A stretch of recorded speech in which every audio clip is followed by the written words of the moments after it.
Tonight at 10, the Scottish Parliament is told it can't hold a referendum on independence without approval from Westminster. The long-awaited ruling by the judges of the UK Supreme Court will have potentially big consequences at the next general election. The Scottish Parliament does not have the power to legislate for a referendum on Scottish independence.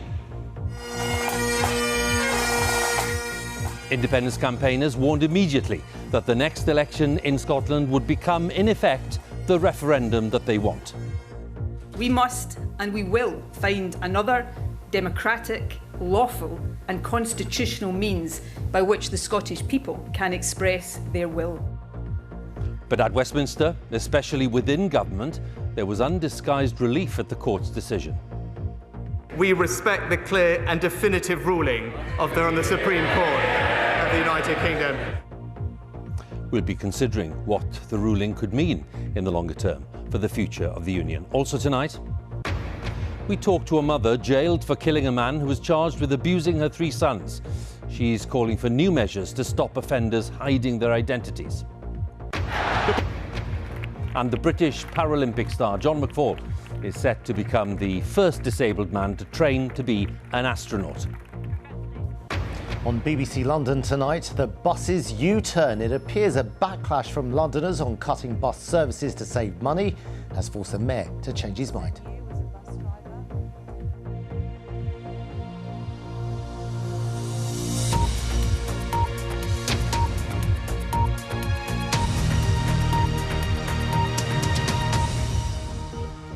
Good evening. The highest court in the United Kingdom, the Supreme Court, has ruled that the Scottish Parliament does not have the right to hold another referendum on independence without the consent of Westminster. Scotland's First Minister, Nicola Sturgeon, said that she respected the ruling, but went on to accuse Westminster of showing contempt for the democratic will of the Scottish people. And she asserted that the notion of the United Kingdom as a voluntary union of nations was now clearly a myth. Rishi Sunak, the Prime Minister, welcomed the court's decision as clear and definitive. And in towns and cities across Scotland tonight, rallies for independence have been held in response to the ruling. Let's join our Scotland editor, James Cook, in Edinburgh. Yes, Hugh, good evening from the Scottish Parliament, where, as you say, one of those rallies was taking place this evening. Nicola Sturgeon, the First Minister, addressing it, keen to generate momentum after one avenue towards her goal, a referendum on independence, was closed off. Passions are running high on Scotland's streets tonight. Scotland! Campaigners for independence are out in force, demanding a vote on their future, after Downing Street refused to repeat the deal which set up the last referendum in 2014. That's why these 5 judges were considering the alternative, the Scottish Parliament holding a poll without the consent of Westminster. A lawfully held referendum would have important political consequences relating to the Union and the United Kingdom Parliament. Therefore, the Scottish Parliament does not have the power to legislate for a referendum on Scottish independence. This was not Nicola Sturgeon's preferred path to a referendum, and she admitted the decision was a hard pill to swallow.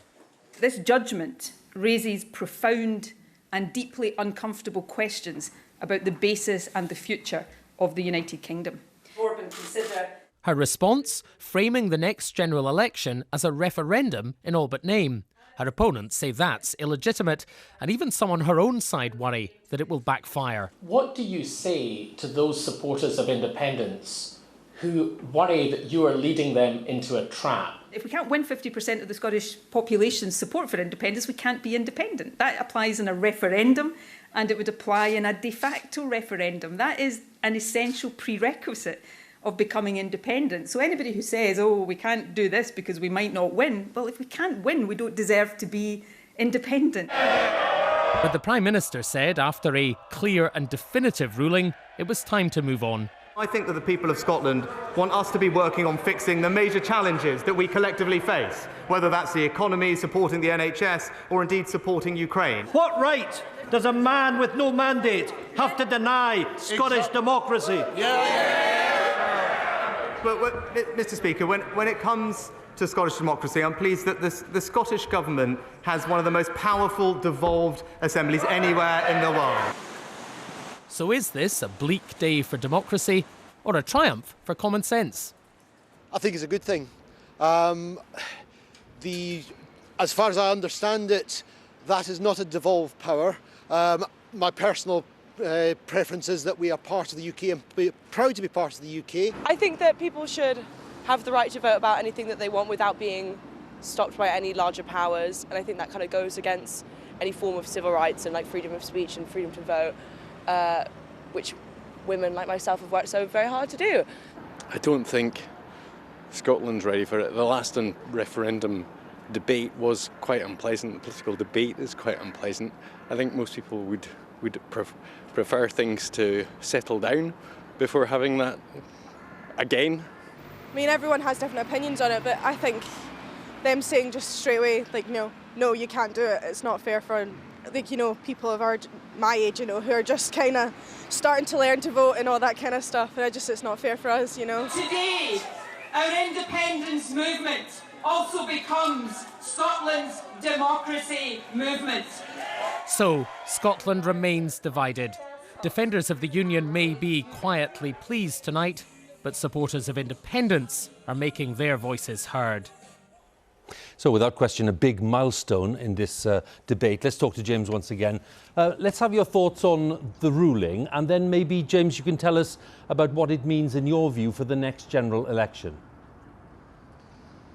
Yes, that's a good question, Hugh. I mean, I think that the ruling, to be honest, doesn't really come as much of a surprise to anybody. As I said there, this was never Nicola Sturgeon's preferred path. It was almost something that she felt she had to rule out before moving on to something else. And the something else is, as we've heard there, this idea of a de facto referendum. The general election campaign turned into a referendum. I mean, that is tricky. There are very difficult questions for her. First of all, as we heard there, can she actually achieve that 50% of the vote, either for the SNP or the SNP and other independent supporting parties? Even in 2015, when they swept the board in Scotland, the SNP didn't make it past 50%. And secondly, how could she prove that that vote was indeed a vote for independence? Would it have legitimacy? She's pushed some of those questions into the future to a special SNP conference to be held early in the new year or early in the spring. But there are also big questions for the UK government, big questions for the Prime Minister, the most prominent of which: is this still a voluntary union of nations, or is Scotland trapped in the UK? James, many thanks again. James Cook with the latest analysis there at the Scottish Parliament in Edinburgh. And for more on the main issues surrounding Scottish independence, plenty of information, of course, on BBC Online, but also the Newscast podcast with Adam Fleming and Chris Mason. If you search for Newscast on the BBC Sounds app, you'll find it there.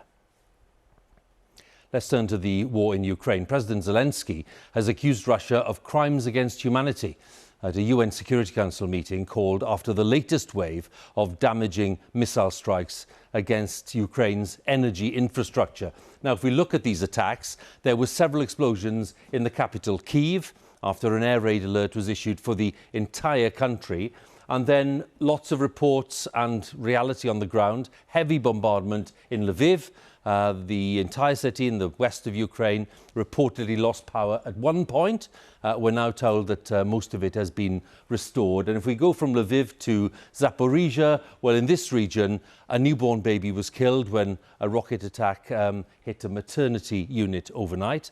The nuclear power station there, we've talked a lot about that, was then forced to rely on diesel generators after external energy supplies were cut off. So a real crisis. And then Moscow, of course, recently intensifying its attacks on Ukraine's energy networks nationwide. Our Europe correspondent Jessica Parker reports now from Kyiv. Smoke clouds signalling destruction has come again to Kyiv. This is hundreds of miles away from the front line, but here, this battle also costs lives. In a town just outside Kyiv, people's homes and a nearby school felt the force of these strikes. Just hours later, the fire's out, but the daylight's gone.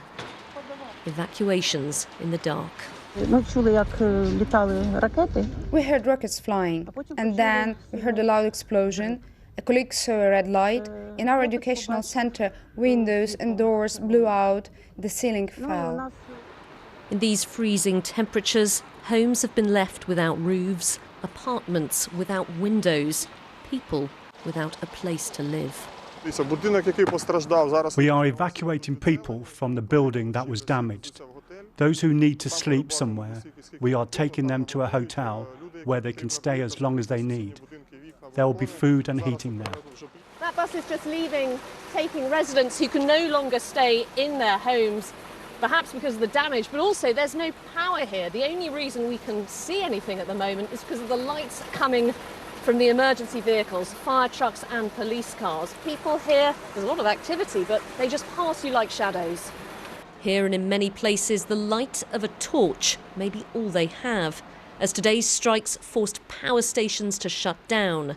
Critical infrastructure again appears to have been Moscow's target.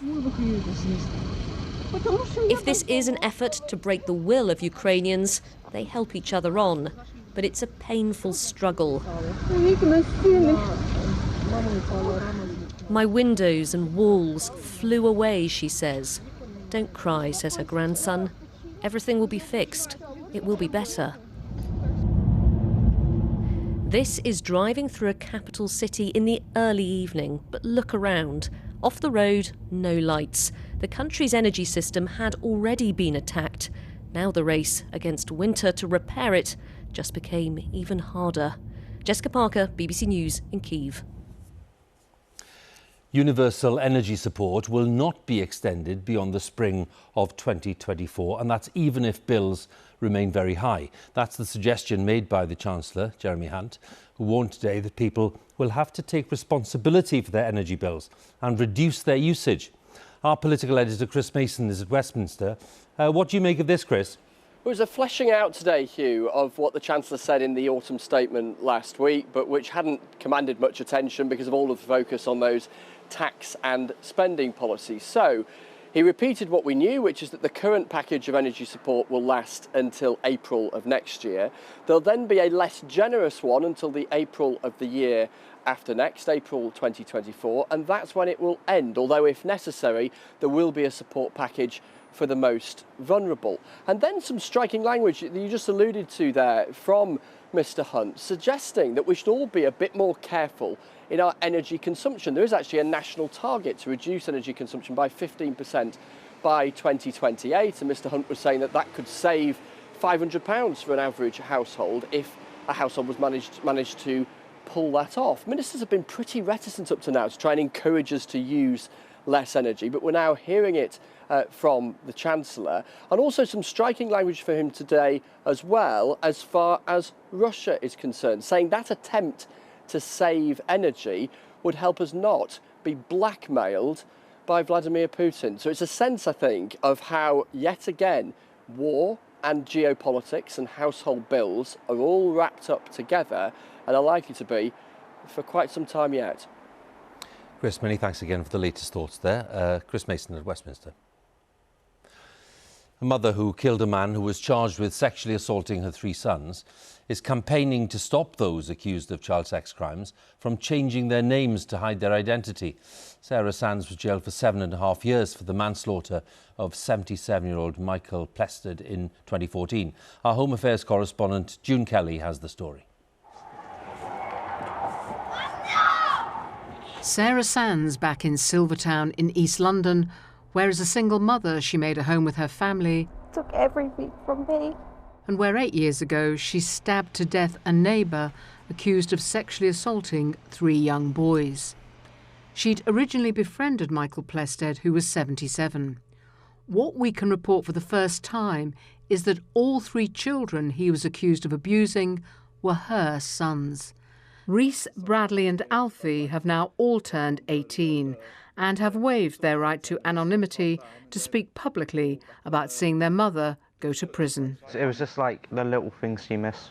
When she was gone, obviously it's like near difficult to have come to her about like a certain problem. Like sometimes you just want to really tell your mum a problem. Sarah, did you feel remorse Absolutely.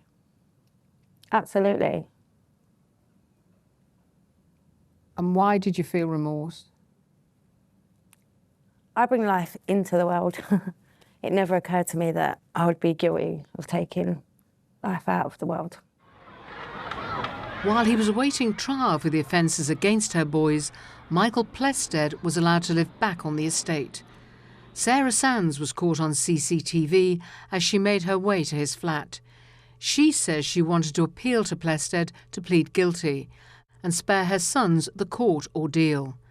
She was carrying a knife. She says after he accused her children of lying, she stabbed him. She did this 8 times. He bled to death. Sarah Sands was found guilty of manslaughter rather than murder on the grounds that she'd lost control. Her original sentence of 3.5 years was deemed to be too lenient and was increased to 7.5 years. The offender took with her to the scene a knife which was used in the infliction of fatal injuries when the jury was sure that at the time she intended to cause at least serious, grievous bodily harm. The offender, having fatally stabbed the deceased, did nothing to assist him in that she did not call the emergency services.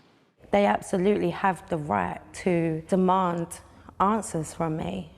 I had taken the law into my own hands. I had done that. After she killed him, it emerged that Michael Plested was already a convicted paedophile and had a long history of offending under his original name of Robin Moult. Sarah Sands has now joined a campaign calling for tighter controls on sex offenders who change their names. They shouldn't be able to just come out, change their name. To them, it's like, well, I'm not the person that touched those kids anymore. My name's this person, and then I'm a new man, and they just do it again. If he was in prison after 24 convictions, then we wouldn't be sitting here today. And despite what happened in their family, her sons also have this message. If you just are being abused or have been abused, try and talk. The sooner you say it, the sooner you can potentially save more people from being in the same pain that you're feeling. June Kelly, BBC News. And you can watch the documentary. It's called Killing My Children's Abuser, and it's right now is available on the BBC iPlayer. And if you've been affected by any of the issues raised in the report, you can find help and advice at bbc.co.uk/action line. A 15-year-old boy has been killed and more than a dozen others injured in 2 explosions at bus stops in Jerusalem.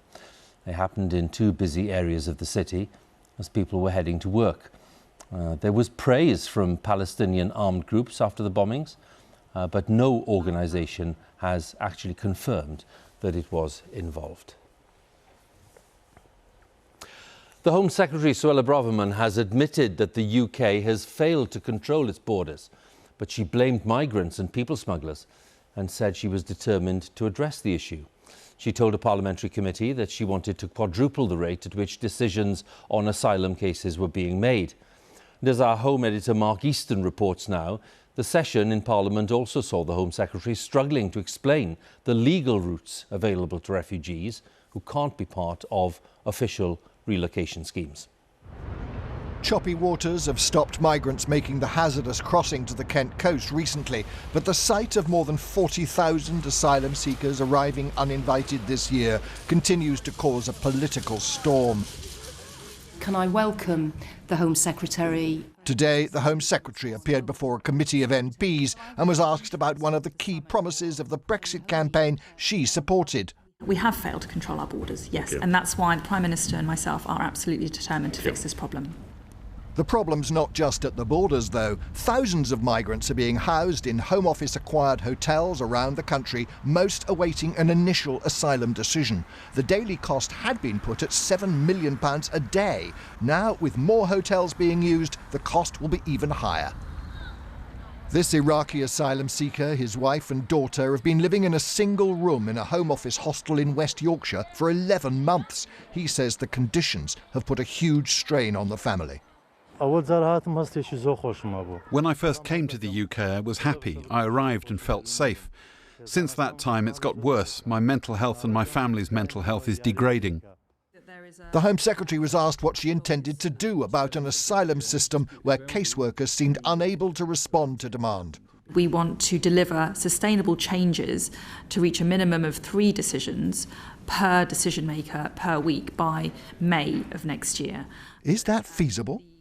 If we look at the most recent published figures on the asylum system and compare the year 2015-16 with the last financial year, in both, a little over 20,000 asylum cases were completed by Home Office staff. But the number of caseworkers has increased significantly, from 260 7 years ago to 614 last year. Now that means that back in 2015 the average caseworker completed 1.5 cases a week. Now productivity has more than halved at just 0.6 cases a week. So when Suella Braverman suggests that each worker should be completing 3 or 4 cases a week, she is envisaging a level of speed and efficiency never before seen. Refugee agencies say the key to solving the small boats crisis is to provide safe routes to the UK from conflict zones.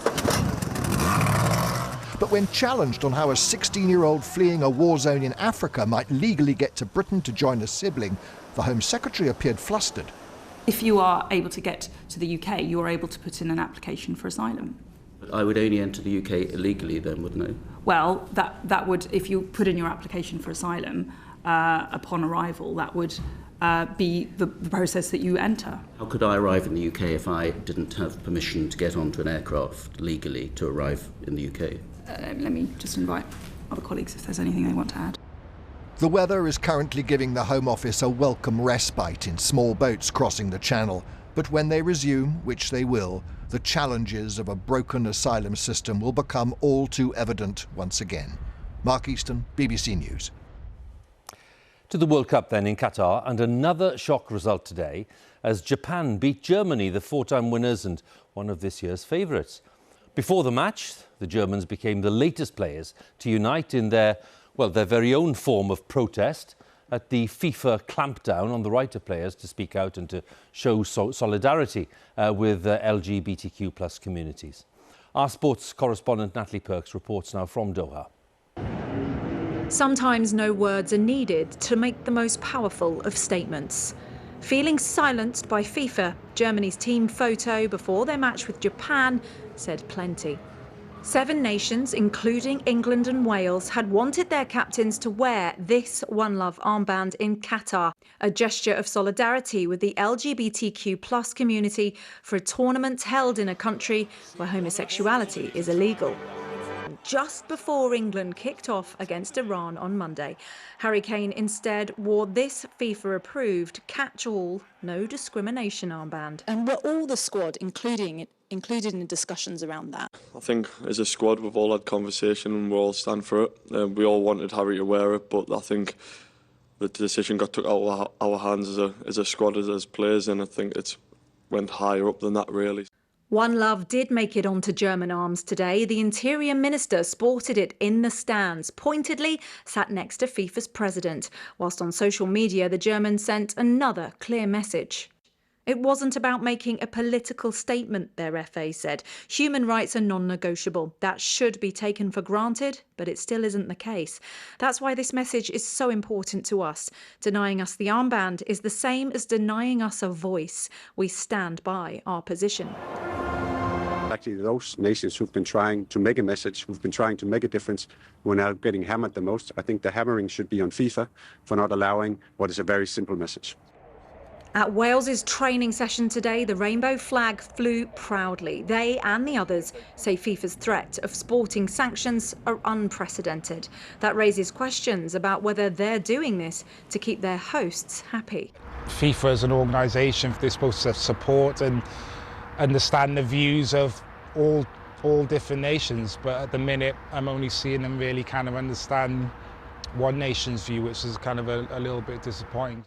6 Germans sported rainbow colours on their boots today, but it's this one gesture of silence that's proving to be golden. For Germany, the strong message they sent off the pitch didn't quite translate to matters on it as they were humbled 2-1 by low-ranked Japan. It's another World Cup shock, as Jane Dougal now reports. Just outside of Doha, Canada men were playing their first World Cup match in 36 years against one of the tournament favourites. Despite the famous faces, Belgium almost went behind in the first 10 minutes. A penalty, the first of many Canada chances, but it was a poor shot from Alphonso Davies.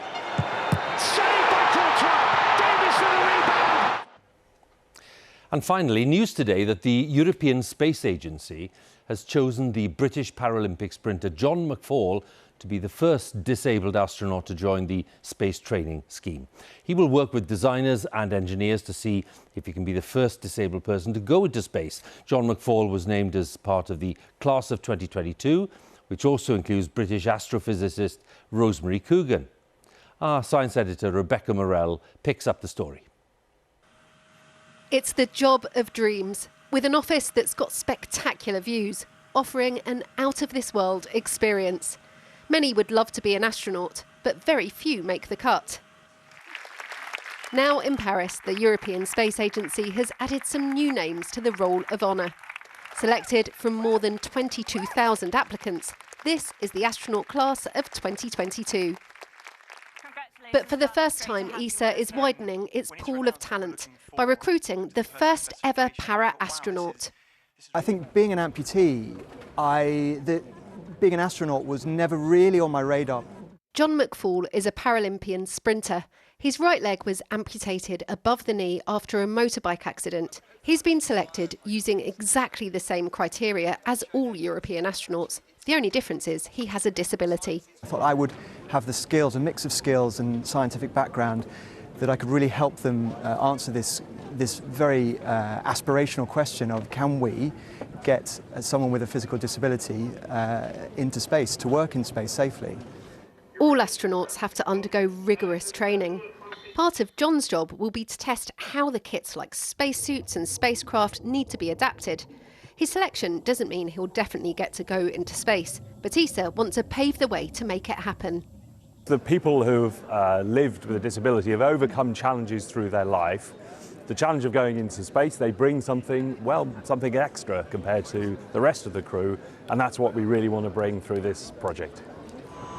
The last time a British astronaut got one of the jobs was more than a decade ago. That was Tim Peake, who got his trip to the International Space Station in 2016. Now 2 more Brits may get the chance of a mission. McGann Christian, who's in the reserve squad, and Rosemary Coogan, an astrophysicist who's part of the Professional Astronaut Corps and will start her new job soon. How are you feeling about the training that's ahead? I mean, today's just the beginning, really, isn't it? Yeah, absolutely. Today is just the beginning. It's the end of a very long selection process, but in no way an end. It's the beginning of a whole new chapter. I think the training is going to be incredibly exciting. I can't wait to spend more time with my colleagues, and we'll all be in it together. There will soon be many opportunities for these new astronauts, including trips to the moon with the Artemis mission. The hope is this marks the moment we open up space to everyone. Rebecca Morell, BBC News, Paris.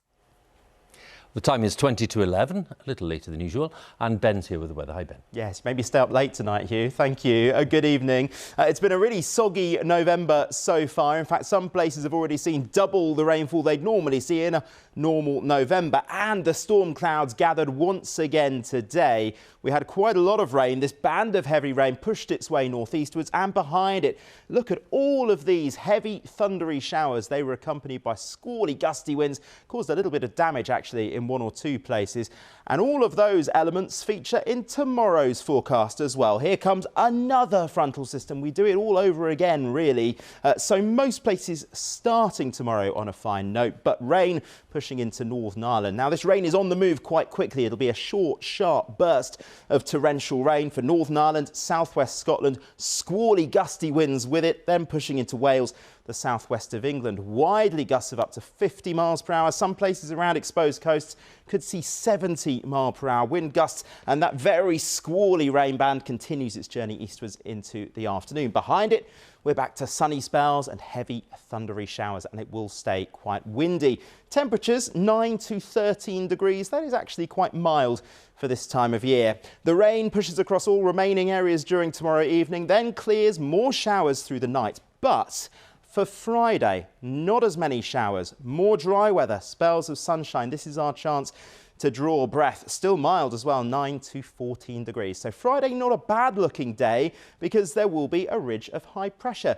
toppling across the UK, but it doesn't last long. Here comes another frontal system for Saturday. That'll bring outbreaks of rain in the west, that then sweeping eastwards through Saturday night into Sunday. So more rain at times through the weekend, but it will feel mild. Hugh. Well, that's something, Ben. Thank you very much. Ben Rich there with the weather. That's it on BBC News at 10 on Wednesday, the 23rd of November. Of course, as usual, I can tell you that there's more analysis of the day's main stories on Newsnight, but they've been going for some time now on BBC Two with Victoria Derbyshire in London and Kirsty Walk in Scotland, in Edinburgh. But they've been covering, of course, as you can imagine, the big decision and ruling by the Supreme Court today. Here on BBC One, well, our colleagues in the nations and regions are standing by patiently waiting to bring the news where you are. But from all of us on the 10 team, thanks for watching and good night.